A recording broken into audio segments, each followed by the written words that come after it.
கர்த்தருடைய பரிசுத்த நாமத்திற்கு மகிமை உண்டாவதாக. இந்த நாளிலும் உங்களோடு கூட தேவனுடைய வார்த்தையை பகிர்ந்து கொள்வதிலே நான் மிகுந்த மகிழ்ச்சியுடையவனாக இருக்கிறேன். தேவனுக்கு நன்றி செலுத்துகிறேன். அப்போஸ்தலர் நடபடிகள் 10ஆம் அத்தியாயத்திலே 38வது வசனத்தை நான் வாசிக்கிறேன். நசரேயனாகிய இயேசுவை தேவன் பரிசுத்த ஆவியினாலும் வல்லமையினாலும் அபிஷேகம் பண்ணினார்.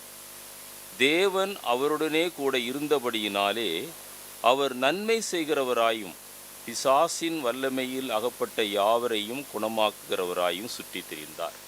ஒரு நிமிடம் நம்முடைய கண்களை மூடி ஆண்டவரை நோக்கி பார்ப்போம். நல்ல ஆண்டவரே, உம்மை நன்றியோடு கூட துதிக்கிறோம்.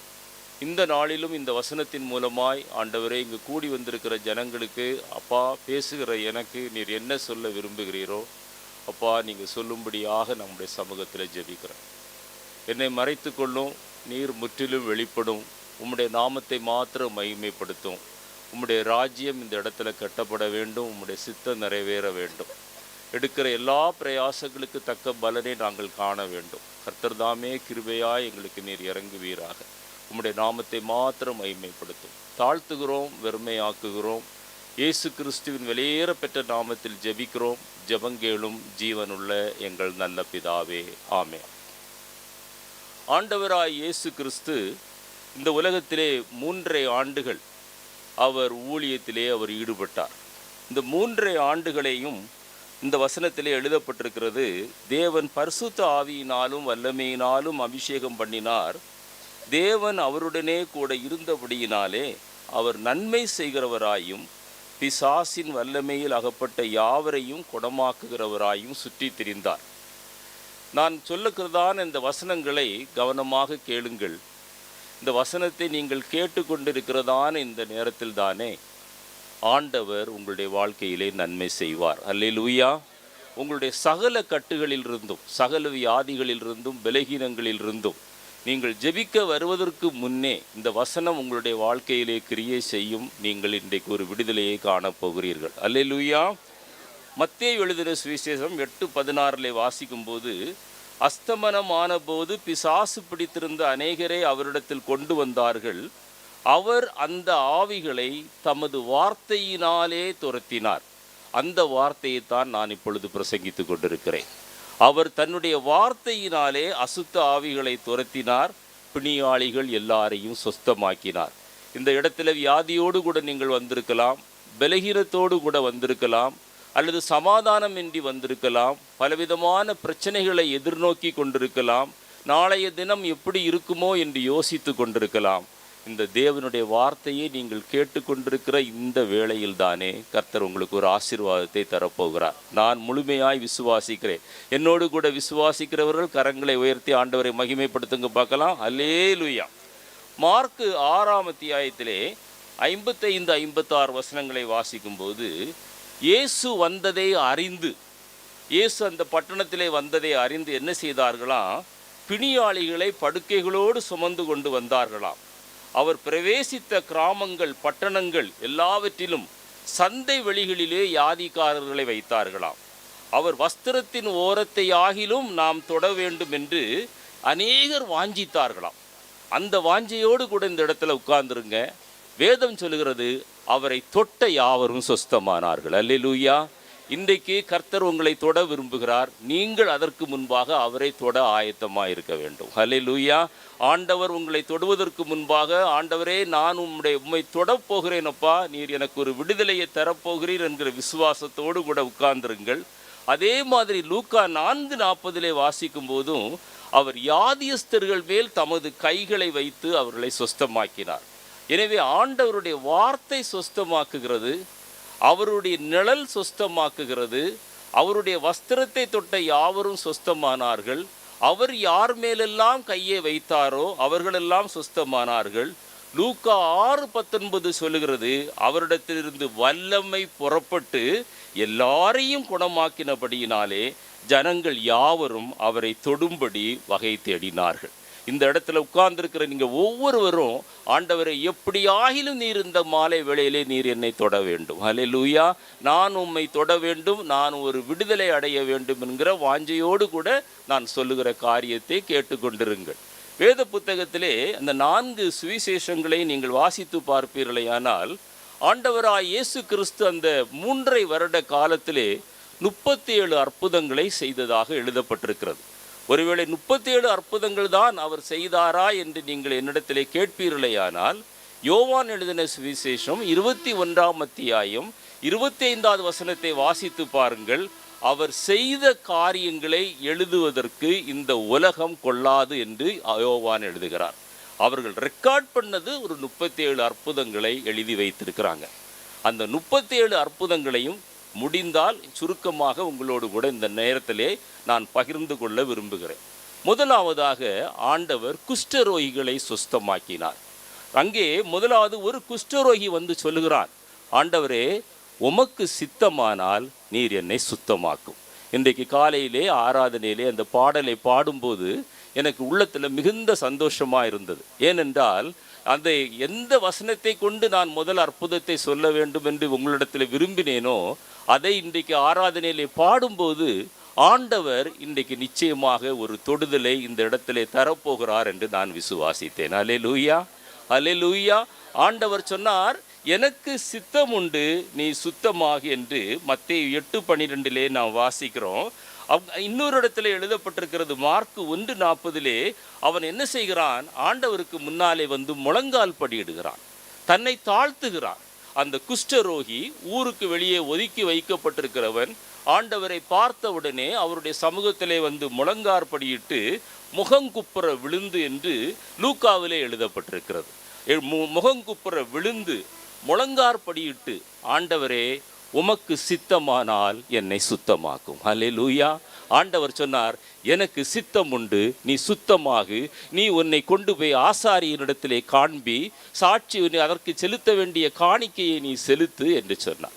இன்றைக்கு உங்களுடைய வாழ்க்கையிலே குஷ்டம் இல்லாமல் இருக்கலாம், ஆனால் வேதத்தின்படி குஷ்டம் என்று பார்ப்பீர்களேயானால் நம்மிடத்திலே காணப்படுகிற மறைவான பாவங்கள், யாருக்கும் தெரியாமல் செய்கிற ரகசிய பாவங்கள் இன்றைக்கு உங்களுடைய வாழ்க்கையில் இருக்குமேயானால் அந்த பாவத்தை ஆண்டவர் மன்னித்து உங்களுக்கு ஒரு விடுதலையை தர ஆண்டவர் விரும்புகிறார். அல்லேலூயா. சரீர சுகம் மாத்திரமல்ல, உங்களுடைய ஆத்துமாவிலும் ஆவியிலும் ஆண்டவர் ஒரு விடுதலையை தர விரும்புகிறார். ஆண்டவர் என்ன சொல்லுகிறார், நீ அவன் குஷ்டரோகி என்ன பண்ணினான், தேவ சமூகத்திலே வந்து தன்னை தாழ்த்துகிறான், முழங்கார் படியிடுகிறான், முகங்குப்புற விழுகிறான். ஆண்டவரே, நீர் உமக்கு சித்தமானால் என்னை சுத்தமாக்கும். என்னை கேட்டுக்கொண்டிருக்கிற அருமையான தேவனுடைய பிள்ளையே, இதே ஜெபத்தோடு கூட நீங்கள் இருங்கள். ஆண்டவரே, இந்த வேளையிலே நீர் விரும்பாத காரியங்கள், நீர் அங்கீகரிக்காத காரியங்கள், பார்க்கக்கூடாத காரியங்களை நான் பார்த்து கொண்டிருக்கிறேனா, கேட்கக்கூடாத காரியங்களை நான் கேட்டு கொண்டிருக்கிறேனா, தகாத உறவுகள், இரகசிய உறவுகள் என்னுடைய வாழ்க்கையிலே காணப்படுகிறதா, அல்லது நாம் செய்கிற எல்லா காரியங்களையும் கர்த்தர் அங்கீகரிக்கிறாரா?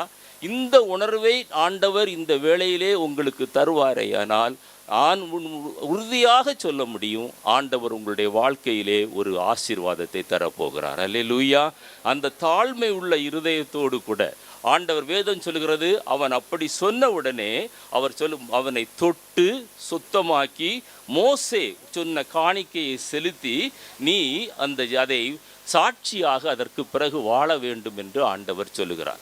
ஆண்டவர் நம்முடைய வாழ்க்கையிலே ஒரு ஆசீர்வாதத்தை தர வேண்டும் என்றால், ஒரு விடுதலையை தர வேண்டும் என்றால், நீங்கள் ஆண்டவருடைய சமூகத்தில் மனத்தாழ்மையோடு கூட வர வேண்டும். அவருடைய சமூகத்தில் நம்முடைய குற்றங்களை, குறைவுகளை ஒத்துக்கொள்ள வேண்டும். அப்படிப்பட்ட சூழ்நிலையில் நீங்கள் ஆண்டவரை நோக்கி பார்ப்பீர்களேயானால், இன்றைக்கு உங்களுடைய வாழ்க்கையில் இருக்கிற எந்த பலகீனத்தையும், அது ஆத்துமாவில் இருக்கிற பலகீனமானாலும் சரி, ஆவியில் இருக்கிற பலகீனமானாலும் சரி, சரீரத்தில் உள்ள பலகீனமானாலும் சரி, ஆண்டவர் இன்றைக்கு உங்களை விடுதலையாக்க அவர் சித்தம் கொண்டிருக்கிறார். அல்லேலூயா. விசுவாசிக்கிறவங்க எத்தனை பேர்? அல்லேலூயா. அடுத்ததாக அந்த குஷ்டரோகிகள் பட்டியலிலே 10 குஷ்டரோகிகள் ஒரு நாளிலே வருகிறார்கள்.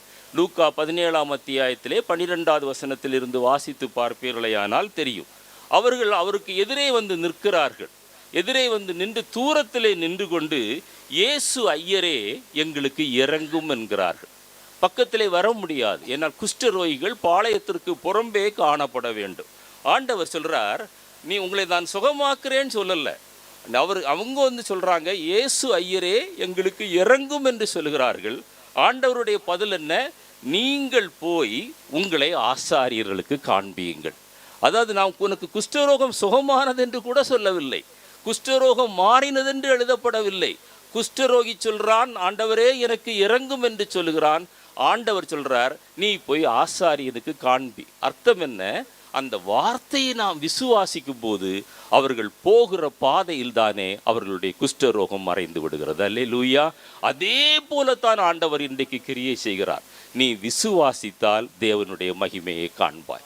விசுவாசிக்கிறவர்களால் எல்லாம் கூடும். நீங்க ஆண்டவர் எனக்கு இந்த நாளில் ஒரு விடுதலையை தருவார், ஒரு ஆசீர்வாதத்தை தருவார் என்று விசுவாசிப்பீர்களேயானால் நிச்சயமாகவே ஆண்டவர் இன்றைக்கு உங்களை ஆசீர்வதித்து அனுப்புவார். 10 பேரை ஆண்டவர் சுகமாக்கினார். அந்த 10 பேரும் குஷ்டரோகிகளாய் வந்தார்கள். 10 பேரும் போகிற பாதையில் தானே குஷ்டரோகம் நீங்கி சென்றார்கள். ஆனால் ஒருவன் மாத்திரம்தான் நன்றி சொல்ல வந்தான்.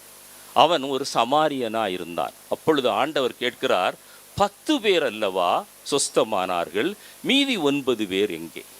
உங்களுடைய வாழ்க்கையிலே ஆண்டவர் அற்புதங்களை செய்ய வேண்டும் என்றால், உங்களுடைய வாழ்க்கையிலே ஆண்டவர் தொடர்ந்து ஆசீர்வாதத்தை தர வேண்டும் என்றால், என்னை கேட்டுக்கொண்டிருக்கிற தேவனுடைய பிள்ளையே, இதுவரை கர்த்தர் உன்னுடைய வாழ்க்கையிலே செய்ததற்கு நீ நன்றி உள்ளவனாயிரு. ஹல்லேலூயா, ஹல்லேலூயா. ஆண்டவர் என்னுடைய வாழ்க்கையில் என்ன செய்தார், அப்படி என்ன செய்து விட்டார், நான் நன்றி உள்ளவனாக இருக்க வேண்டும் என்று நீங்கள் கேட்பீர்களேயானால், இந்த இயேசுவை அறிந்து கொள்ள ஆண்டவர் உங்களுடைய வாழ்க்கையிலே ஒரு தருணம் தந்தாரே, அதுதான் பெரிய அற்புதம். ஹல்லேலூயா. அதுதான் பெரிய அதிசயம். உளையான பாவ சேற்றிலே வாழ்ந்து கொண்டிருந்த உங்களையும் என்னையும் ஆண்டவர் தூக்கி எடுத்தாரே, அந்த ரட்சிப்பின் கண்மலையின் மேலே ஆண்டவர் நிறுத்தினாரே, பாகால்களின் நாமங்களை நம்முடைய நாவை விட்டு அகற்று போக செய்தாரே, இன்றைக்கு அப்பா பிதாவே என்று கூப்பிடுகிற புத்திர சுவிகாரத்தை நம்முடைய வாழ்க்கையிலே தந்தாரே, அதற்கு நீங்கள் நானும் நன்றி உள்ளவர்களாக இருக்க வேண்டும். ஹல்லேலூயா. கடந்த கால வாழ்க்கையை ஒரு நிமிடம் எண்ணி பாருங்கள். சொல்ல முடியாத அசுத்தங்கள், வெளியிலே யாரிடத்திலும் பகிர்ந்து கொள்ள முடியாத பாவங்கள், அருவருப்பான காரியங்கள், அவை எல்லாவற்றையும் விட்டு இன்றைக்கு ஆவியோடு உண்மையோடும் கர்த்தரை தொழுது கொள்வதற்கு கர்த்தர் கொடுத்திருக்கிறாரே ஒரு பெரிய ஸ்லாக்கியம். அதற்கு நீங்களும் நானும் நன்றி உள்ளவர்களாயிருக்கிறோம். ஹல்லேலூயா. நன்றி உள்ளவங்க எல்லாம் 2 கரங்களை தட்டி ஆண்டவரை மகிமைப்படுத்துவோமா? ஹல்லேலூயா. ஆண்டவர் ஒரு நாளிலே உளையான சேற்றிலே வாழ்ந்து கொண்டிருந்தோம், தேவனை விட்டு தூரமாய் விலகி போய் கொண்டிருந்தோம். ஆண்டவர் இன்றைக்கு உங்களையும் என்னையும் ரட்சித்தார். ஹல்லேலூயா. அடுத்ததாக ஒரு முக்கியமான வியாதி ஆண்டவர் செய்த அற்புதங்களிலே, நான் அந்த வியாதியின் அடிப்படையிலே அந்த அற்புதங்களை நான் வகைப்படுத்தி இருக்கிறேன். திமிர்வாதம்.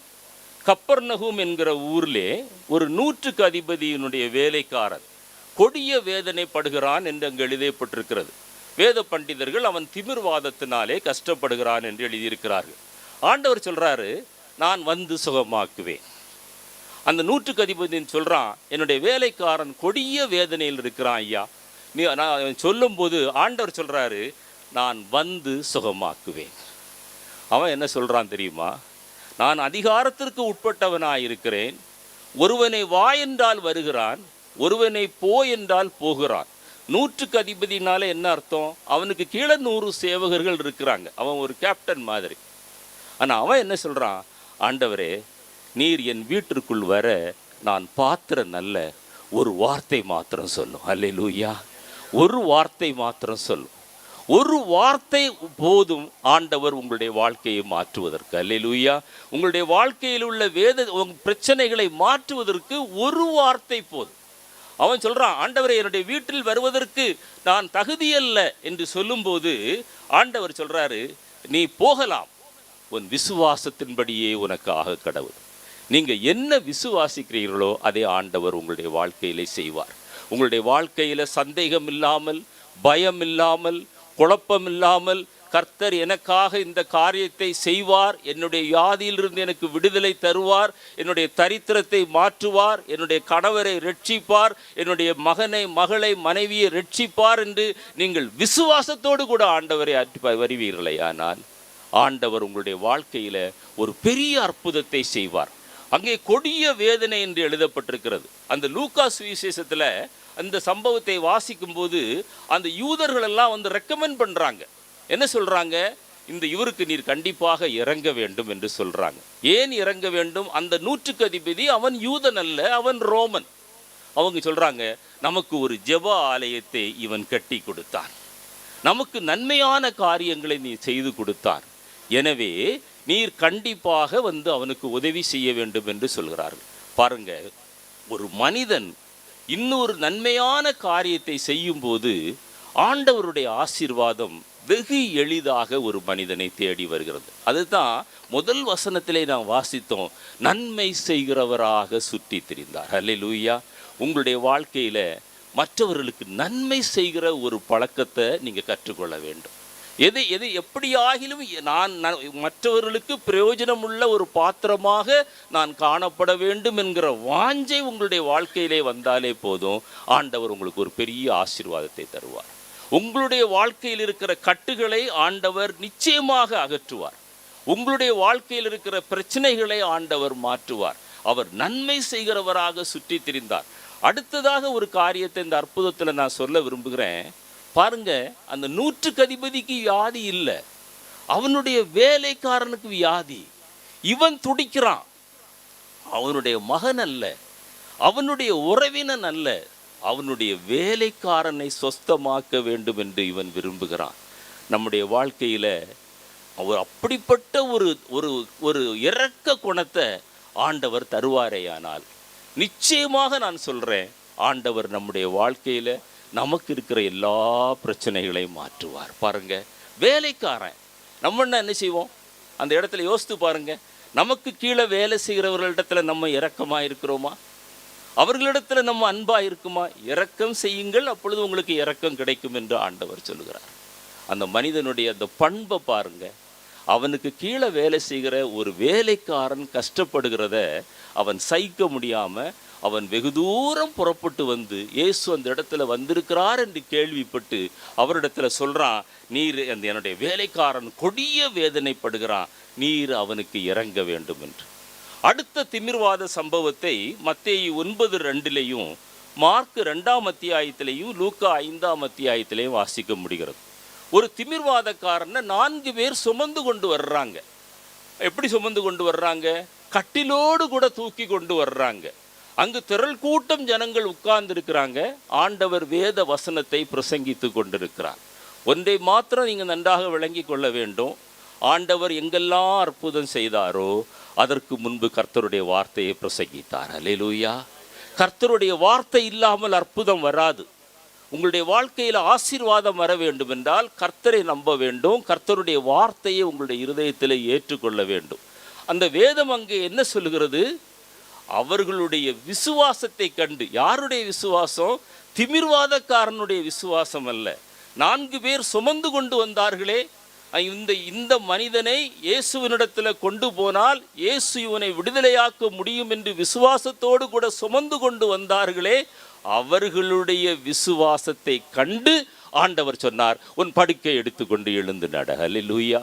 இன்றைக்கு இந்த கூட்டத்திற்கு ஒரு சிலரையாவது நீங்கள் அழைத்து கொண்டு வந்திருப்பீர்களேயானால், இன்றைக்கு இந்த கூட்டத்துக்கு நீங்கள் பிரயாசப்பட்டிருப்பீர்களேயானால், வருகின்ற நாட்களில் கர்த்தர் உங்களுடைய வாழ்க்கையில் அற்புதங்களை செய்வார். அல்லேலூயா. கர்த்தருக்காக பிரயாசப்படுகிற ஒரு அனுபவம். அந்த திமிர்வாதக்காரன் இந்த சம்பவத்தில் நமக்கு முக்கியமான காரியம் அதுதான். 4 பேர் அவனை சுமந்து கொண்டு வந்தாங்க. அவன் திமிர்வாதக்காரனாய் வீட்டில் படுத்திருக்கிறான். அவன் எப்படியும் போய் கொண்டு போகலாம் என்று நினைக்கலாம். நீங்கள் ரட்சிக்கப்பட்டது உண்மையானால், நீங்கள் ஞானஸ்நானம் பெற்று பரிசுத்த ஆவியின் அபிஷேகம் பெற்று ஆண்டவருடைய அன்பை ருசிப்பது உண்மையானால், ரட்சிக்கப்படாத நம்முடைய சகோதரனை குறித்து, சகோதரியை குறித்து, அல்லது பெற்றோரை குறித்து, அல்லது நண்பனை குறித்து, நம்மோடு கூட வேலை செய்கிறவர்களை குறித்து நம்முடைய உள்ளத்தில் ஒரு பாரம் இருந்து கொண்டே இருக்கும். இருக்கிறதா? இருந்தா ஆண்டவர் உங்களை ஆசீர்வதிப்பார். ஹல்லேலூயா, ஹல்லேலூயா. நான் பெற்ற அந்த சந்தோஷத்தை மற்றவர்களும் பெற வேண்டும். ஆண்டவர் சொல்றார், உன் படுக்கை எடுத்துக்கொண்டு எழுந்து நட, உன் விசுவாசத்தின்படியே உனக்கு ஆக கடவுது. பாருங்க, அவ்வளவுப்பட்ட விசுவாசத்தை காண்றாங்க. வீட்டுக்குள்ள கொண்டு போக முடியல, கட்டிலோட தூக்கிட்டு வந்துட்டாங்க. வீட்டுக்குள்ள போறதுக்கு இடம் இல்லை. வாசலெல்லாம் ஜனங்கள் உட்கார்ந்து ஆண்டவருடைய வசனத்தை கேட்டு கொண்டிருக்கிறாங்க. அந்த அற்புதங்கள் நடப்பதற்கு முன்பாக எல்லா இடத்திலையும் பாருங்க, ஆண்டவர் பிரசங்கித்து கொண்டிருப்பார். ஆண்டவருடைய வார்த்தை அங்கே தொனித்து கொண்டிருக்கும். கடைசியில் என்ன செய்தாங்க? தட்டோடு போட்ட வீடாம், அந்த வீட்டுக்கு கூரைக்கு மேலே ஏறி ஓடை பிரித்து அந்த கட்டிலை அப்படியே அவருக்கு முன்பாக இறக்குறாங்க. எப்படிப்பட்ட விசுவாசம்! அல்லேலூயா! எப்படிப்பட்ட விசுவாசம்! அப்படிப்பட்ட விசுவாசத்தை ஆண்டவரே எனக்கு தாரும் என்று சொல்றவங்க கரங்களை உயர்த்தி ஆண்டவரை துதிங்க பார்க்கலாம். அல்லேலூயா! அப்படிப்பட்ட ஒரு பாரத்தை எனக்கு தாரும். இன்றைக்கு பாவத்தின் அடிமைத்தனத்தில் எத்தனையோ பேர் திமிர்வாதமாய் வாழ்ந்து கொண்டிருக்கிறாங்க.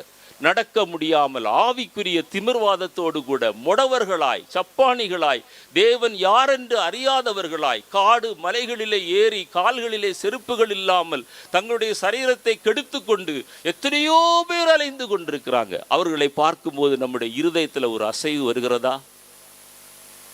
ஆலயத்திற்கு வருகிறோம், எத்தனையோ பேர் கால்நடையாய் நடந்து போகிறத பார்க்கிறோம். இல்லாத தெய்வத்தை தேடி அவர்கள் கால்நடையாய் பிரயாசப்பட்டு போகிக் கொண்டிருக்கிறதை பார்க்கிறோம். வேடிக்கை பார்த்து கொண்டிருக்கிறோமா? அல்லது ஆண்டவரே, நான் பெற்ற இந்த ரட்சிப்பை இந்த மனிதனும் பெறவில்லையே என்கிற ஒரு ஆதங்கம் நம்முடைய இருதயத்திலே வருமேயானால் ஆண்டவர் உங்களை ஆசீர்வதிப்பார். அல்லேலூயா! அந்த தாகத்தை எனக்கு தாரும் என்று சொல்லுங்கள். அடுத்ததாக குருடு. பெத்சாயிதா என்கிற ஊருக்கு ஆண்டவர் போகிறார். அங்கே ஒரு குருடன், அவன் குருடனும் இருக்கிறது, அவனுக்கு வாதமும் இருக்கிறது என்று எழுதப்பட்டிருக்கிறது. எனவேதான் அவனை கையை பிடித்து கொண்டு ஆண்டவர் ஊருக்கு வெளியே கூட்டி கொண்டு வருகிறார். கேட்கலாம், ஏன் ஆண்டவர் அவனை ஊருக்கு வெளியே கூட்டி கொண்டு வந்து அவனை குணமாக்க வேண்டும் என்று. அந்த பெத்சாயிதா பட்டணத்தை ஏற்கனவே ஆண்டவர் சபித்திருக்கிறார். சபிக்கப்பட்ட அந்த இடத்திலே ஆண்டவர் அற்புதம் செய்ய விரும்பவில்லை. எனவே ஊருக்கு வெளியே கூட்டி கொண்டு வந்து அவன் மேல் தன்னுடைய கரங்களை வைத்து ஆண்டவர் பார்த்து சொல்லுகிறார், பார்வையடைவாக என்று சொல்லி அவன் பார்வையை பெற்றுக்கொள்கிறான். திரும்ப ஆண்டவர் சொல்றாரு, நீ ஊருக்குள்ள போகாதப்பா, நீ வந்து அவன் வேற ஊர்க்காரன், அந்த ஊர்க்காரனும் இல்லை, நீ திரும்ப அந்த ஊருக்குள்ள போகாத, நீ உன்னுடைய கிராமத்திற்கு புறப்பட்டு போய் என்று சொல்லுகிறார். நான் வெகு வேகமாக சுருக்கமாக உங்களோடு கூட சொல்லி கொண்டிருக்கிறேன். அந்த பெத்சாயிதா ஊரில் அற்புதங்கள் அவர் செய்தும் ஜனங்கள் விசுவாசிக்காதபடியினால ஏற்கனவே அவர் அந்த பட்டணத்தை சபித்திருக்கிறார். என்னை கேட்டுக்கொண்டிருக்கிற அருமையான தேவனுடைய பிள்ளையே, ஆண்டவர் உன்னுடைய ஆவிக்குரிய குருட்டு தன்மையிலிருந்து உன்னை விடுதலையாக்கினது உண்மையானால் நீ திரும்ப ஒரு நாளும் அந்த குருட்டு தன்மை அனுபவத்திற்கு போகக்கூடாது என்று ஆண்டவர் சொல்லுகிறார். அல்லேலூயா! எனவேதான் அவனுடைய கையை பிடித்து வெளியே அழைத்து கொண்டு வந்து, நீ கிராமத்திற்குள்ளே போகாதே, நீ உன்னுடைய சொந்த ஊருக்கு புறப்பட்டு போய் என்று சொல்லுகிறார். ஆவியோடும் உண்மையோடும் தொழுது கொள்வது சத்தியம் என்று நீ அறிந்து கொண்டாயானால், ஆவியோடும் உண்மையோடும் தொழுது கொள்ளுகிற ஒரு சபையிலே நீ அங்கத்தினராயிருந்து ஆராதிக்க வேண்டும் என்று ஆண்டவர் விரும்புகிறார். அல்லேலூயா! நீ மனம் திரும்பி தண்ணீரிலே மூழ்கி ஞானஸ்நானம் எடுப்பது சத்தியம் என்று நீ அறிந்து கொள்வாயானால், அந்த சத்தியத்திற்கு நீ கீழ்ப்படிய வேண்டும் என்று ஆண்டவர் உன்னுடைய வாழ்க்கையிலே விரும்புகிறார். அல்லேலூயா! ஆண்டவரை விடாப்பிடியாய் பற்றி கொண்டு உத்தமமாய் ஜீவிக்க வேண்டும் என்பது தேவ சித்தம் என்பது உனக்கு தெரியுமானால், வலதுபுறம் இடதுபுறம் சாயாமல் அவரையே நீ உத்தமமாய் பின்பற்ற வேண்டும் என்று ஆண்டவர் விரும்புகிறார். ஆவிக்குரிய குருட்டு தன்மையிலிருந்து உன்னை விடுதலையாக்கின ஆண்டவர். அடுத்ததாக நாம் வாசிக்கும் போது 2 குருடர்கள் இருக்கிறார்கள். மத்தேயு 9ஆம் அத்தியாயம் 27வது வசனத்திலே, தாவீதின் குமாரனே எனக்கு இரங்கும் என்று சொல்கிறார்கள். ஆண்டவர் அவங்களிடத்தில் ஒரு கேள்வி கேட்கிறார், இதை செய்ய எனக்கு வல்லமை உண்டென்று நீங்கள் விசுவாசிக்கிறீர்களா? அல்லேலூயா! உங்களுடைய வாழ்க்கையில அற்புதம் செய்ய வல்லமை உண்டென்று விசுவாசிக்கிறவங்க கரங்களை தட்டி ஆண்டவரை மகிமைப்படுத்துங்க பார்க்கலாம். அல்லேலூயா! எனக்கு வல்லமை உண்டென்று நீங்கள் விசுவாசிக்கிறீர்களா? அவங்க என்ன பதில் சொன்னாங்க தெரியுமா? ஆம் ஆண்டவரே, விசுவாசிக்கிறோம். அந்த சொன்ன உடனே அவருடைய கண்களை தொட்டு, உங்கள் விசுவாசத்தின்படி உங்களுக்கு ஆக கடவுது, இதை ஒருவருக்கும் சொல்லாதபடி நீங்கள் எச்சரிக்கையாயிருங்கள் என்று சொன்னார்கள். ஆனால் அவர்கள் போய் பலரிடத்துல சொன்னாங்க. ஆண்டவர் அநேக அற்புதங்களை செய்த பிறகு ஆண்டவர் சொல்லுகிற ஒரு காரியம் என்னவென்றால், இதை மற்றவர்களுக்கு நீங்கள் பிரசித்திப்படுத்த வேண்டாம் அல்லது சொல்ல வேண்டாம். அநேக இடங்களில் திரும்ப திரும்ப சொல்றார். ஏன் அதை ஆண்டவர் சொல்றாரு? ஆண்டவருடைய பிரதான நோக்கம் கல்வாரி சிலுவையில் அவர் அடிக்கப்பட்டு நொறுக்கப்பட்டு சிலுவையில் 3 ஆணிகளால் தொங்கப்பட்டு நமக்கும் ஒரு பெரிய ரட்சிப்பை தர வேண்டும் என்பதுதான் அவருடைய பிரதான நோக்கம். அதை விட்டு, அந்த நோக்கத்தை விட்டு அவர் கொஞ்சமும் விலகி போக விரும்பவில்லை. அவர் தன்னை விளம்பரப்படுத்த விரும்பவே இல்லை. தன்னை பெரிதுபடுத்த ஆண்டவர் ஒரு இடத்திலும் விரும்பவில்லை. நீங்க யோசித்து பாருங்க, தேவகுமாரனா இருந்தும் வேத புத்தகத்தை முழுவதும் வாசித்து பாருங்க, அவர் ஒரு இடத்துல கூட நான் தேவனுடைய குமாரன் என்று அவர் அட்ரஸ் பண்ணதே இல்லை. அவர் சில நேரத்தில் கேட்ட கேள்விக்கு பதில் சொல்லும் போது தான் அட்ரஸ் பண்ணியிருக்கிறார். மற்ற நேரமெல்லாம் அவர் சொல்ற பதில் என்ன தெரியுமா? மனுஷகுமாரன். ஹல்லேலூயா! அவ்வளவு தாழ்மை, அவ்வளவு தாழ்மை. அவர் தன்னை வெளிப்படுத்தும் போதெல்லாம் மனுஷகுமாரன், மனுஷகுமாரன், மனுஷகுமாரன். மனிதனாய் தோன்றி மனிதனுடைய பாவங்களை மன்னிப்பதற்காக, மனிதனை ரட்சிப்பதற்காக, மனிதனுடைய வியாதியில் இருந்து அவனை விடுதலை செய்வதற்காக ஆண்டவர் மனுஷகுமாரனாய் இந்த உலகத்திலே வந்தார். அவர் சொல்றாரு, எனக்கு வல்லமை உண்டென்று நீங்கள் விசுவாசிக்கிறீர்களா? இங்கே இருக்கிற நீங்க விசுவாசித்தீங்கன்னா ஆண்டவர் உங்களுடைய வாழ்க்கையில் அற்புதத்தை செய்வார். அடுத்த குருட்டு அற்புதத்தை நீங்கள் பார்ப்பீங்கன்னா, பரிதிமேயோடு கூட சேர்ந்த இன்னொரு குருடனும். ஆவியானவர் எவ்வளவு நல்லவர் பாருங்க. அந்த சம்பவத்தை எழுதும்போது பரிதிமேயுக்கு பேரே எழுதியிருக்கிறாரு, பரிதிமேயுக்கு அப்பா பேரையும் எழுதியிருக்கிறார். அந்த அவருடைய மகன் பரிதிமேயு என்று எழுதி வைத்திருக்கிறார். பரிதிமேயு கேள்விப்படுகிறான், ஆண்டவர் அந்த பாதையாய் வருகிறார் என்று கேள்விப்படுகிறான். தாவீதின் குமாரனே எனக்கு இறங்கும் என்று சத்தம் போடுறான். மற்றவங்கெல்லாம் அதட்டுறாங்க, சத்தம் போடாதப்பா, சத்தம் போடாதப்பான்னு அதட்டுறாங்க. அவன் எவ்வளவு அவனை அதட்டினார்களோ அதற்கு அதிகமாக பல மடங்கு உரத்த சத்தமாய், ஆண்டவரே தாவீதின் குமாரனே எனக்கு இறங்கு. இன்றைக்கு உங்களுடைய விசுவாச வாழ்க்கையில் உங்களை அதட்டுகிறவர்கள் இருக்கலாம், உங்களை அதைரியப்படுத்துகிறவங்க இருக்கலாம், உங்களை தடை பண்ணுறவங்க இருக்கலாம். ஆனால் எத்தனை தடைகள் வந்தாலும், எத்தனை அதைரியமான காரியங்கள் மற்றவர்கள் உங்களுடைய வாழ்க்கையிலே சொன்னாலும், பைத்தியக்காரன் போல நீ அலையிறியப்பான்னு சொல்லுவாங்க, பல பரிகாச பேச்சுகளை சொல்லுவாங்க. அதை தாண்டி நீங்கள் ஆண்டவருக்கு நீங்கள் உண்மையாக இருப்பீர்களேயானால், வேதம் என்ன சொல்கிறது? அவர்கள் அதட்டினார்கள், இவர் உரத்த சத்தமாய் கூப்பிட்டான், இயேசு நின்று என்று எழுதப்பட்டிருக்கிறது. ஹல்லேலூயா! உங்களுக்காக ஆண்டவர் நிற்பார். ஹல்லேலூயா! அது நடு சந்தியானாலும் நிற்பார். நின்று அவனை அழைத்து கொண்டு வர சொல்லி, அவனை அழைத்து கொண்டு வர சொல்லும்போது தான் கிளைமேக்ஸ் பார்த்துக்கிடுங்க. அவன் அது வரைக்கும் ஒரு ட்ரெஸ் மேலே போட்டிருந்தான். வேதம் சொல்கிறது, தன்னுடைய மேல் வஸ்திரத்தை அவன் எறிந்துட்டு போனானா. அந்த மேல் வஸ்திரம் என்ன தெரியுமா? அன்றைக்கு ரோம அரசாங்கத்தின் படி அன்றைக்கு குருடர்கள் கூட்டத்தில் போகும்போது நெரிசலில் அவர்கள் மாட்டிக்கொள்ள கூடாதென்று ஒரு ப்ளூ கலர் ஜாக்கெட், ஒரு ப்ளூ கலர் ட்ரெஸ்ஸை குருடர்கள் போட வேண்டும். அப்போது இந்த நெருக்கத்தில் அந்த குருடர்கள் வரும்போது அந்த ப்ளூ ட்ரெஸ்ஸை பார்த்த உடனே மற்றவங்களுக்கு தெரியும், ஐயோ ஒரு குருடர் வர்றாரு, நம்ம வழி விட்டுறோங்கிறான். ஆண்டவர் வான்னு சொன்ன உடனே அவன் செய்த முதல் வேலை என்ன தெரியுமா? அந்த ப்ளூ ட்ரெஸ்ஸை தூக்கி வீசிட்டான். என்ன அர்த்தம்? ஆண்டவர் என்னை அழைக்கிறார், அவர் எனக்கு கண் பார்வை தரப்போகிறார், எனக்கு இந்த ட்ரெஸ் இன்னும் தேவையில்லை. ஹல்லேலூயா! அந்த விசுவாசத்தை ஆண்டவர் என்றைக்கு உங்களுடைய வாழ்க்கையில் தருகிறாரோ அன்றைக்கு உங்களுடைய வாழ்க்கையிலே அற்புதங்கள் நடந்து கொண்டே இருக்கும். ஹல்லேலூயா!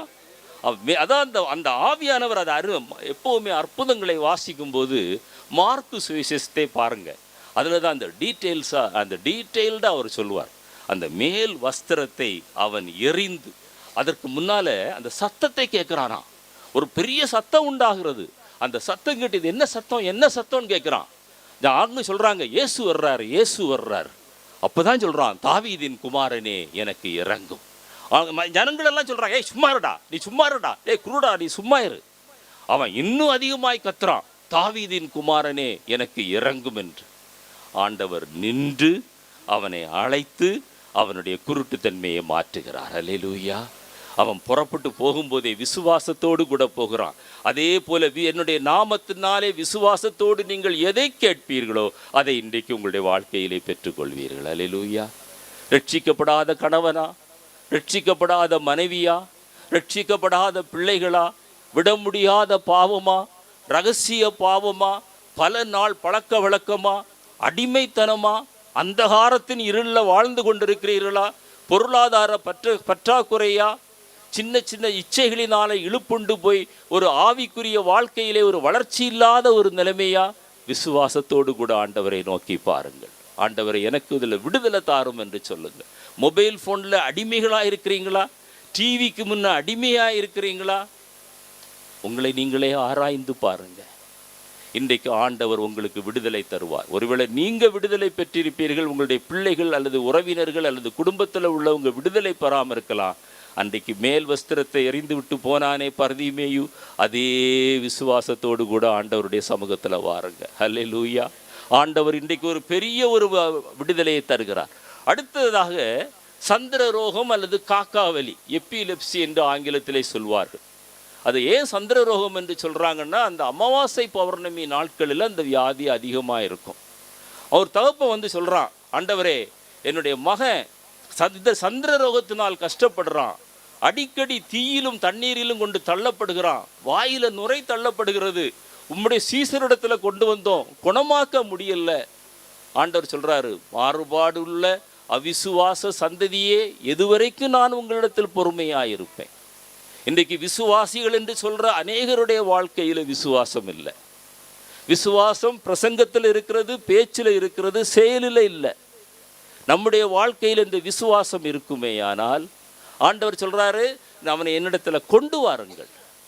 அவன் சொல்றான், தகப்பன் சொல்றான், என்னுடைய அவிசுவாசம் நீங்குவதற்கு எனக்கு உதவி செய்யும். அல்லேலூயா. இன்றைக்கு இந்த கூட்டத்தில் உட்கார்ந்துருக்கிற நீங்கள் யாராவது அவிசுவாசத்தோடு கூட உட்கார்ந்துருந்தீங்கன்னா ஆண்டவர் சொல்கிறாரு, என்னுடைய அவிசுவாசம் நீங்கள் நம் உதவி செய்யும் என்று ஆண்டவரிடத்தில் முதல்ல கேட்க வேண்டும். ஆண்டவர் அவனை தொடுகிறார். அவன் அப்படியே மரித்தவனைப் போல கீழே விழுந்து கிடக்கிறான். ஆண்டவர் அவனுடைய கரங்களை பிடித்து தூக்கி அவனை உயிரோடு கூட நல்ல சுகத்தோடு கூட நிறுத்துகிறார். என்னை கேட்டுக்கொண்டிருக்கிற தேவனுடைய பிள்ளையே, ஆண்டவர் நம்முடைய வாழ்க்கையில் என்ன ஒரு பிரச்சனையாக இருந்தாலும் விசுவாசத்தோடு கூட நீங்கள் அவரை அணுகுவீர்களே ஆனால் ஆண்டவர் நிச்சயமாக ஆண்டவர் பரிபூர்ண விடுதலையை தருவார். அது ஆவிக்குரிய விடுதலையானாலும் ஆத்தும விடுதலையானாலும் சரீர விடுதலையானாலும் ஆண்டவர் நம்மை விடுவிக்கிறதற்கு போதுமானவராயிருக்கிறார். அடுத்தது, பேதுரு மாமி ஜுரமாக படுத்திருக்கிறாள். அந்த பேதுரு மாமி படுத்திருக்கிறதை வேதம் என்ன சொல்கிறது? இயேசு கண்டு. பேதுருடைய வீட்டில் போறாரு, பேதுருடைய மாமி ஒரு ஓரமாக படுத்திருக்கிறாங்க. ஏன் காய்ச்சலான்னு கேட்கல, யாரிடத்துலையும் கேட்கல. அவர் கண்டு, வேதம் சொல்லுகிறது, அவர் நின்று அவர் குனிந்து அவளுடைய கையை பிடித்து தூக்கி விட்டாள். அப்பொழுது அவள் அவர்களுக்கு பரிமாறினாள். ஹல்லேலூயா. அந்த அற்புதத்தை பார்த்தீங்களா? ஒரு வியாதியாய் படுத்திருக்கிறா, இயேசு காண்கிறார், அப்படியே கஞ்சாடையாய் போகவில்லை, என்னவென்று கூட யாரிடத்திலும் கேட்கவில்லை, அந்த இடத்துல நிற்கிறாரு. அவள் நின்று கைகளை பிடித்து தூக்கி விடுறாரு, காய்ச்சல் நீங்குகிறது.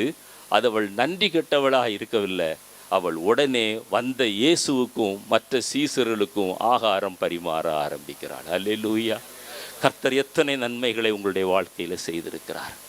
நீங்கள் ஆண்டவரிடத்திலிருந்து பெற்றுக்கொண்ட வசனத்தை மற்றவங்களுக்கு பரிமாறி இருக்கிறீங்களா? நீங்கள் கேட்ட சத்தியங்களை மற்றவங்களுக்கு பரிமாறி இருக்கிறீங்களா?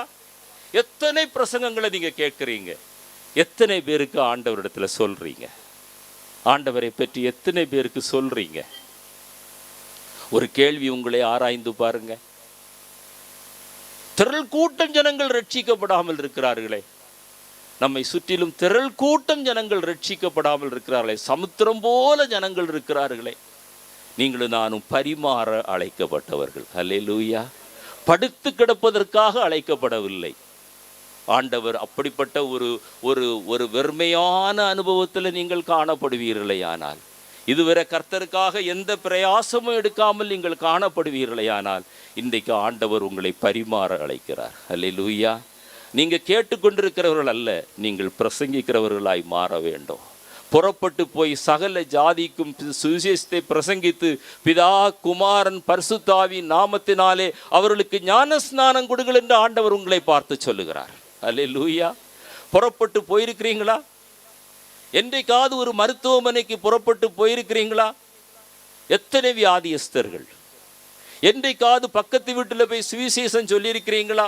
எத்தனையோ பழக்கம் விடுறோம், எத்தனையோ காரியங்களை பேசுகிறோம், அரசியலை பற்றி பேசுகிறோம், சினிமாவை பற்றி பேசுகிறோம், இன்னும் எத்தனையோ காரியங்களை பற்றி பேசுகிறோம்.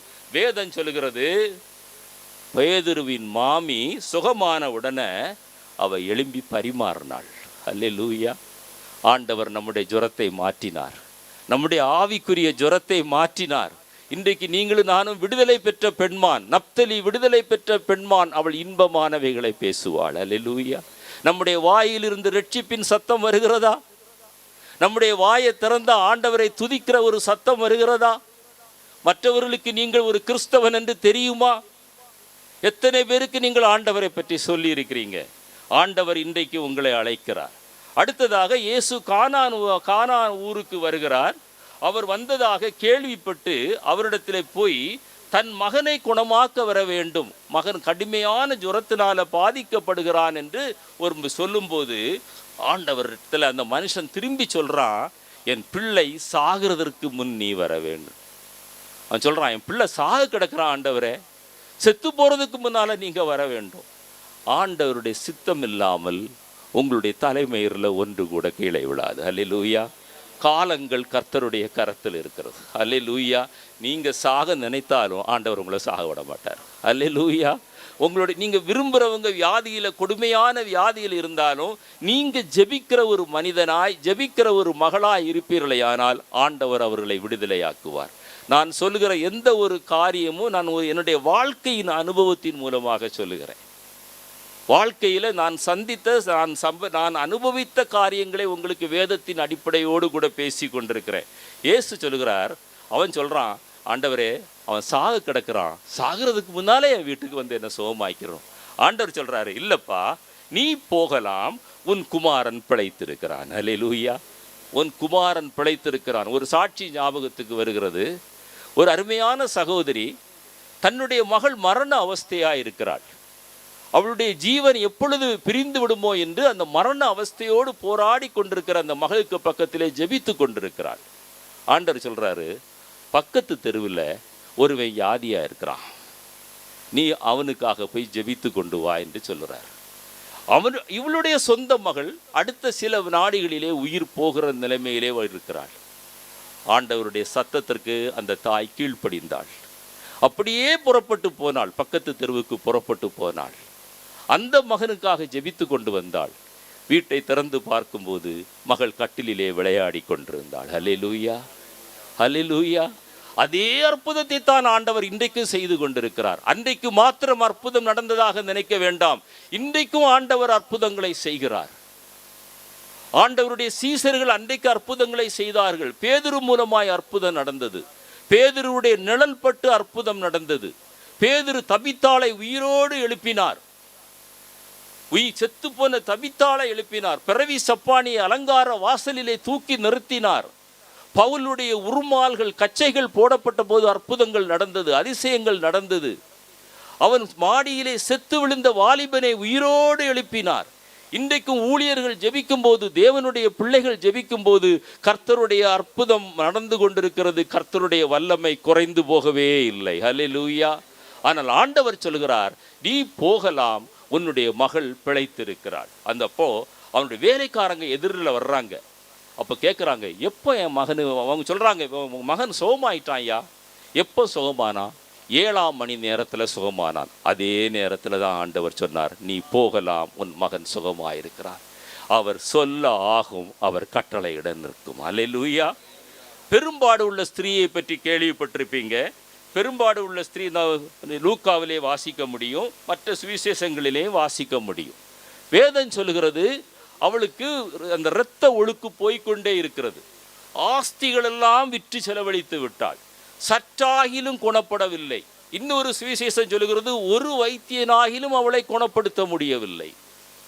அவளுக்குள்ள ஒரு விசுவாசம். அவள் ஒரு யூத பெண்மணி. இந்த மாதவிடாய் நேரத்தில் அந்த யூத பெண்கள் வெளியிலே வரக்கூடாது, அவர்கள் வீட்டிலே தனித்திருக்க வேண்டும். அங்கே ஒரு தடை இருக்கிறது, அவள் வெளியிலே வரக்கூடாது. ஆண்டவராய் இயேசு கிறிஸ்து யவீருடைய மகளை சுகமாக்குவதற்காக போய்கொண்டிருக்கிறார். திரள் கூட்டம் ஜனங்கள் அவரை பின்பற்றி கொண்டிருக்கிறது. இவளுடைய உள்ளத்தில் ஒரு விசுவாசம் வருகிறது. அவருடைய வஸ்திரத்தின் ஓரத்தை தொட்டாலாகிலும் நான் சொஸ்தமாவேன். அல்லேலூயா. விசுவாசத்தை பாருங்க. வெளியில வர முடியாது, வரக்கூடாத ஒரு சரீரத்தில் வியாதி, 12 வருடங்களா வியாதி, ஆஸ்திகள் முழுவதும் செலவாகி விட்டது, ஒரு வைத்தியனாகிலும் குணமாக்க முடியவில்லை, சற்றாகிலும் குணமாகவில்லை. ஆனால் இயேசுவை பற்றி கேள்விப்படுறா. அவருடைய வஸ்திரத்தின் ஓரத்தை தொட்டால் ஆகிலும், ஏனென்றால் அவரை தொடுவதற்கு அவளுக்கு தகுதி இல்லை என்று அவள் நினைக்கிறாள். சரீர பிரகாரமாய் தகுதி இல்லை, ஆனாலும் தன்னை அவள் தாழ்த்தி சொல்கிறாள். வஸ்திரத்தின் ஓரத்தை தொட்டால் ஆகிலும் நான் சுகமடைவேன் என்று சொல்கிறாள். ஓடி வந்து அந்த நெரிசல்ல திரள் கூட்டம் ஜனங்கள் அவரை நெருக்கிறாங்க. வஸ்திரத்தின் ஓரத்தை தொடுறாங்க. அந்த வஸ்திரத்தின் ஓரத்தை தொட்ட மாத்திரத்திலே வேதம் சொல்கிறது அவளுடைய உதிரத்தின் ஊறல் நின்று போயிற்று. அது மாத்திரமல்ல, இயேசு தொட்ட மாத்திரத்திலே நிற்கிறார். திரள் கூட்டம் ஜனங்கள், யோசித்து பாருங்க, ஆயிரக்கணக்கான ஜனங்கள் அவரை நெருக்கிட்டு போறாங்க. ஆண்டவர் சொல்றாரு, என்னை ஒருவர் தொட்டது உண்டு. அப்போ சீசர்கள் சொல்றாங்க, என்ன ஆண்டவரே, திரள் கூட்டம் ஜனங்கள் உம்மை நெருக்கும் போது என்னை ஒருவர் தொட்டது என்று நீர் எப்படி சொல்லுகிறீர்? அவர் சொல்றார், இல்லை, என்னை ஒருவர் விசுவாசத்தோடு கூட தொட்டது உண்டு. அல்லேலூயா. தொடுகிறவர்கள் அநேகர், ஆனால் விசுவாசத்தோடு கூட தொடுகிறவர்கள் சிலர். அல்லேலூயா. அந்த விசுவாசத்தோடு கூட தொடுகிற ஒருவளாய் நீங்கள் மாறுவீர்களேயானால் கர்த்தர் உங்களுடைய வாழ்க்கையிலே இன்றைக்கு அற்புதம் செய்வார். உங்களை கொண்டு பெரிய காரியங்களை செய்வார். இயேசு நின்று சொல்கிறார், என்னிடத்திலிருந்து வல்லமை புறப்பட்டதை நான் அறிந்தேன். விசுவாசத்தோடு கூட நீங்க ஆண்டவரை தொடுவீங்கன்னா உங்களுடைய வாழ்க்கையில நீங்க இதுவரை சந்தித்த தோல்வியின் அனுபவங்களை ஆண்டவருடைய கரம் மாற்றி உங்களை ஒரு சந்தோஷமான, சமாதானமான, ஆரோக்கியமான நிலைமைக்கு கொண்டு போகும். அப்பொழுது அந்த ஸ்திரீ பயந்து நடுங்கிறா. அவ சொல்றா, இனி நம்ம மனசுக்குள்ள நினைக்கிறா, இனி நம்மால் மறைந்திருக்க முடியாது. என்ன செய்யறா? ஓடி வந்து ஆண்டவருடைய பாதத்தில் விழுந்து, ஆண்டவரே, உம்மை தொட்டது நான் தான்ப்பா, உம்மை தொட்டது நான் தான்ப்பா. அப்போ ஆண்டவர் சொல்றாரு, மகளே, நீ சமாதானத்தோடு கூட போ, உன் விசுவாசம் உன்னை ரட்சித்தது. அல்லேலூயா. சமாதானம் வேண்டுமா? சந்தோஷம் வேண்டுமா? ரட்சிப்பு வேண்டுமா? உங்களுடைய குடும்பத்தில் ஒரு பெரிய செழிப்பு வேண்டுமா? இதுவரைக்கும் நீங்க தொட்டிருக்கலாம், பல ஆண்டுகள் நீங்க ஆண்டவரை தொட்டிருக்கலாம். ஆனா ஆண்டவர் சொன்னாரு, என்னை தொட்டது ஒருவர் உண்டு. அல்லேலூயா. என்னை தொட்டது ஒருவர் உண்டு. நிறைய பேர் இடிச்சிட்டு போறாங்க, நிறைய பேருடைய சரீரம் அவர் மேல படுகிறது, அவருடைய வஸ்திரத்தில் படுகிறது. ஆனா ஆண்டவர் சொல்றாரு, என்னை தொட்டது ஒருவர் உண்டு. அவ ஒருத்தி தான் விசுவாசத்தோடு கூட தொடுறா. அல்லேலூயா. அந்த விசுவாசத்தை எனக்கு தாரும் என்று சொல்வீங்களா? அந்த விசுவாசத்தை எனக்கு தாரும் என்று சொல்வீங்களா? எனக்கு கொடுத்த நேரம் முடிய போகிறது. நான் இன்னும் பாதி கூட வரல. கர்த்தருக்கு சித்தமானால் இன்னொரு கூட்டத்தில் தொடர்றேன். எனவே என்னை கேட்டுக்கொண்டிருக்கிற அருமையான தேவனுடைய பிள்ளையே, இன்றைக்கு ஆண்டவர் ஒரு நல்ல விசுவாசத்தை உங்களுடைய வாழ்க்கையில் தர வேண்டும். அந்த விசுவாசம் உங்களுடைய வாழ்க்கையில் உள்ள நன்மைகளுக்காக மாத்திரம் என்று நினைக்காதீங்க.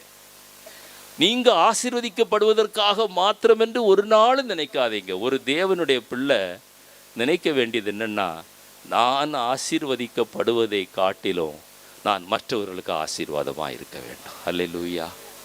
அந்த கிருபையை நீங்கள் இந்த நாளில் பெற்றுக்கொள்வீங்கன்னா, பேதுருடைய மாமியை பற்றி நான் சொன்னேன். அவள் படுத்திருந்தா, ஆண்டவர் கண்டார், அவள் பக்கத்தில் போய் நின்றார், அவளுடைய கையை பிடித்து தூக்கினார், சுகமானாள். அதோடு நிற்கல, வேதம் சொல்கிறது அவள் பரிமாறினாள். அல்லேலூயா. அவள் பரிமாறினாள். சாட்சி சொல்லுங்க. நீ ஆண்டவர் உங்களுடைய வாழ்க்கையில் செய்த நன்மைகளை சாட்சி சொல்லுங்க. அதுக்கு ஒரு மைக்கு, ஒரு கூட்டம் தேவையில்லை. பஸ்ஸில் பிரயாணம் பண்ணுறீங்க, கூட எத்தனையோ பேர் வேலை செய்கிறாங்க, ட்ரெயினில் பிரயாணம் பண்ணுறீங்க, ரோட்டில் சந்திக்கிறீங்க, என்னென்னவெல்லாமோ பேசுகிறோமே, ஆண்டவர் செய்த நன்மைகளை சொல்லுங்க. ஆண்டவர் இதுவரைக்கும் உங்களுடைய வாழ்க்கையில் செய்த நன்மைகளை சொல்லுங்க.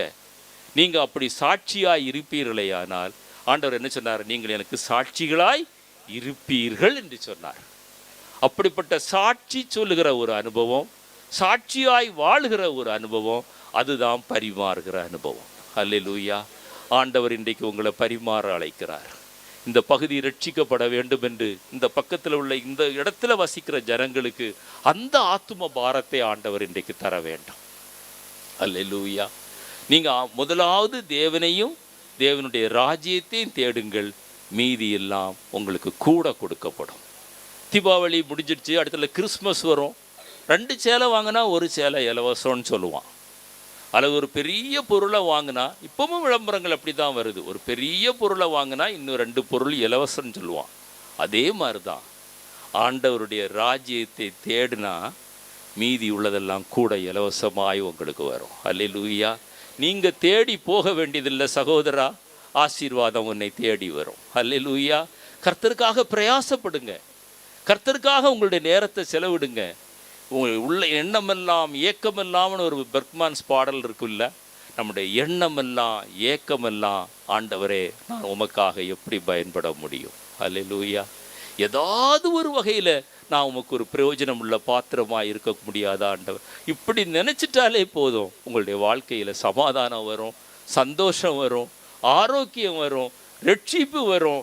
ஆண்டவர் உங்களை அநேகருக்கு ஆசீர்வாதமாய் மாற்றுவார், அநேகருக்கு ஆசீர்வாதமாய் மாற்றுவார். உங்களுடைய வாழ்க்கையில் என்ன பிரச்சனைகள் இருந்தாலும், என்ன தேவைகள் இருந்தாலும், என்ன குறைவுகள் இருந்தாலும், அந்த பெரும்பாடு உள்ள ஸ்திரீயை போல ஆண்டவரை தொடுங்க, ஆண்டவரை தொற்றுங்க. ஆண்டவரே நீர் என்ன தொடணும்னு விரும்புங்க. ஆண்டவர் உங்களுடைய வாழ்க்கையில் அற்புதம் செய்வார். சாபத்தீடானது எதையும் உங்களுடைய வாழ்க்கையில் வைக்காதீங்க. அந்த பெத்சாயிதா ஊரில் இருந்த ஆண்டவர் அந்த குருடனை வெளியில் அழைச்சிட்டு வரார். ஏன் அவரால் அங்கே அற்புதம் செய்ய முடியாதா? செய்ய முடியும். ஏன் அது அப்படி செய்கிறார்? அது சபிக்கப்பட்ட ஊராக இருந்தது. அந்த சாபத்தை விட்டு வெளியில் வாங்க. பாரம்பரியங்கள், சடங்காச்சாரங்கள், பழக்க வழக்கங்கள், நான் தலைமுறையாக இப்படி செய்து கொண்டு வருகிறேன் அப்படியெல்லாம் சொல்லாதீங்க. விட்டு வெளியில் வாங்க. ஆண்டவருக்காக வைராக்கியமாக நில்லுங்க. ஆண்டவருக்காக தேவ சித்தம் செய்ய வேண்டும் என்கிற வாஞ்சையோடு நில்லுங்க. கர்த்தர் உங்களை கொண்டு அற்புதங்களை செய்வார். அல்லேலூயா. அன்றைக்கு இயேசு அற்புதம் செய்தார். அவருடைய சீசர்கள், அன்றைக்கு அப்போஸ்தலர்களாக இருந்த பேதுரு அற்புதம் செய்தார். அன்றைக்கு பவுல் அற்புதம் செய்தார். ஸ்தேவான் அற்புதம் செய்தார். அன்றைக்கு இருந்த பிலிப்பு அற்புதம் செய்தார். பட்டணமெல்லாம் சந்தோஷமாக இருந்தது என்று வேதத்திலே வாசிக்கிறோம். நான் சொல்கிறேன், ஆண்டவர் உங்களை கொண்டு அற்புதம் செய்வார். அல்லேலூயா. விசுவாசிக்கிறவங்க கரங்களை தட்டி ஆண்டவரை மகிமைப்படுத்துங்க பார்க்கலாம். என்னை கொண்டு ஆண்டவர் அற்புதங்களை செய்வார், அதிசயங்களை செய்வார், ஆச்சரியமான செயல்களை நடப்பிப்பார், இயற்கைக்கு அப்பாற்பட்ட காரியங்களை செய்வார். நினைப்பதற்கும் வேண்டிக் கொள்வதற்கும் அதிகமாய் ஆண்டவர் கிரியை செய்வார். ஆனால் நம்முடைய உள்ளான நோக்கமெல்லாம், ஆண்டவரே என்னுடைய சுகத்திற்காக, என்னுடைய ஆசீர்வாதத்திற்காக நான் விரும்புவதை காட்டிலும் மற்றவர்கள் என் மூலமாய் ஆசீர்வதிக்கப்பட வேண்டும். ஒரு சிலரையாவது ஆண்டவரே நான் அக்கினி நின்று வெளியே இழுத்து கொண்டு வர வேண்டும். உம்முடைய ராஜ்யத்திற்கு நேராக நான் வழி நடத்த வேண்டும். அந்த விசுவாசத்தோடு கூட வாழுங்க. சமயம் வாய்த்தாலும் வாய்க்காவிட்டாலும் திருவசனத்தை ஜாக்கிரதையாய் பிரசங்கம் பண்ணுங்க. கர்த்தருக்கு சாட்சிகளாய் இருங்க, சாட்சி சொல்லுங்க. கூடிய மட்டும் ஆண்டவர் அண்டையில் அழைத்து கொண்டு வாருங்க. இது போன்ற கூட்டங்களில் தேவனை அறியாத ஜனங்களை அழைத்து கொண்டு வாங்க, ஆலயத்திற்கு அழைத்து கொண்டு வாங்க. நான் சவால் விட்டு சொல்கிறேன், கர்த்தர் உங்களுடைய வாழ்க்கையில் அற்புதங்களை சொல்வார். அப்படி செய்யலைன்னா என்றது சொல்லுங்க, ஆண்டவர் நிச்சயமாக செய்வார். நீங்கள் கர்த்தருக்காக ஒரு அடி எடுத்து வச்சிங்கன்னா கர்த்தர் பல அடி உங்களுக்காக எடுத்து வைத்து உங்களுடைய வாழ்க்கையை ஆசீர்வதித்து அவர் பெரிய ஒரு அற்புதமான அதிசயமான ஆச்சரியப்பட உங்களுடைய இருதயம் அதிசயப்பட்டு பூரிக்கிற அளவிற்கு ஆண்டவர் உங்களை ஆசீர்வதிப்பார். அல்லேலூயா. ஆண்டவர் நிச்சயமாகவே உங்களை ஆசீர்வதிப்பார். ஒரு நம்பிக்கை வீண் போகாது, உனக்கு ஒரு நல்ல முடிவு உண்டென்று ஆண்டவர் சொல்கிறார். அவரை உறுதியாய் பற்றி கொண்ட மனதை உடையவன் அவரையே நம்பி இருக்கிறபடியினால் அவனை பூரண சமாதானத்தோடு கூட காத்து கொள்ளுவார். கர்த்தர் தாமே உங்கள் அனைவரையும் ஆசீர்வதிப்பாராக. ஆமென்.